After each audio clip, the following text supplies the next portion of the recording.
উনি আমার অগ্রগামী নিজে চলে আসছে, আমি খুবই খুশি, আমার যে মিলি খুশি, আমার তো খুশি। আমরা এটা অব্যাহত রাখবো, আমাদের বন্ডিংটা থাকবে ভালো। আমরা তো মানুষের জন্য রাজনীতি, দেশের জন্য। তারেক রহমান সাহেব খুব সুন্দর কাজ করছে।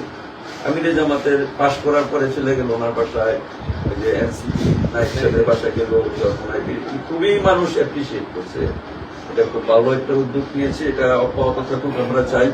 বিভিন্ন অকেশনালি রাজনৈতিক মতামতে আবশ্যিক কিছু পার্থক্য থাকবে, সেটা আমি হাইলাইট করবো, হাইলাইট করবে, এটা কোনো ত্রুটি না।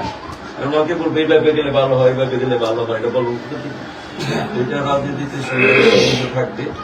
তো আমি ফুকন ভাই সফলতার জন্য দোয়া করি। বাজার মনিটরিং এ গেছে, আমাদের ভালো ছুটি গেছে, এগুলি অব্যাহত থাকবে।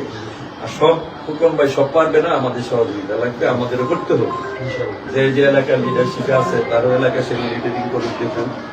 আর কিছু দুর্নাম দীনসন্ধি সন্ত্রাসের জনমত আছে, এগুলির বিরুদ্ধে আমাদের ঐক্যবদ্ধ চেষ্টা করতে হবে।